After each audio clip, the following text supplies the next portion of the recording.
Hi all! Ako si Pauline. Gusto pumayat pero ang sipag kumain. Hi all! Another day, another vlog. For today's video, alas 3 nga ng umaga ay maaga akong gumayak dahil ngayong araw nga ay team building ng aming company. Dahil maaga nga ang call time at bawal malate, maaga akong nag-asikaso. Nag-book na lang din ako ng Move It para mas mabilis yung biyahe since kailangan nga 5 AM nasa meeting place na dahil andun na nga yung mga bus na sasakyan namin. And pagdating ko nga sa meeting place, andun na nga yung mga bus, naghihintay na, andun na rin yung mga kasama namin na maagang dumating. So pagkakat ko nga ng bus, naghanap na muna ako ng mauupuan. So habang naghihintay nga sa iba na wala pa, dito nga nag-almusal muna kami. So bago nga kami umalis, syempre kailangan muna namin magdasal. Kayo na pong bahala mag-guide sa amin, Panginoon. Lahat po ng aming dalangin, itinataas po namin sa inyong pangalan. Amen. At sa mga oras nga na ito, ay nasa biyahe na kami papunta sa Quest Adventure Camp sa Rizal. So mabilis lang din naman yung naging biyahe namin. And dito nga ay nakarating na kami sa Quest Adventure Camp.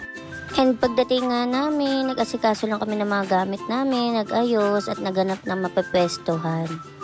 Nung makahanap na kami ng mapepwestuhan namin, pinag-almusal muna kami at binigyan na ng kanya-kanya naming mga team para makapagsimula na sa activity. And sa mga oras nga na ito ay magsisimula na kami and papunta na kami sa activity area. And since once a year lang yung team building namin, lahat ng oras namin dito sinulit talaga namin.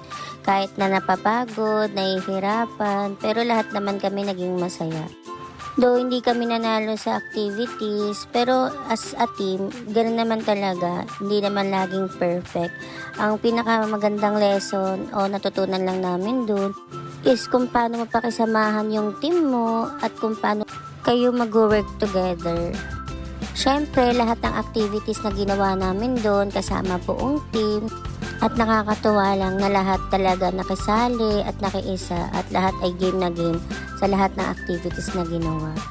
Parang sa buhay lang yan, huwag kang matakot, mag-try o sumubo sa mga bagay na alam mong takot ka o sa kinatatakutan mo. Isa kasi sa pinakamasarap na feeling, yung alam mong nagawa mo o hinarap mo yung takot mo. Kasi hindi mo naman malalaman kung hindi mo susubukan. As long na tama yung ginagawa mo at wala ka naman natatabakang ibang tao, piliin mo lang laging maging masaya. Natapos nga isang buong araw ng puno ng saya. Thank you guys for watching. Bye-bye!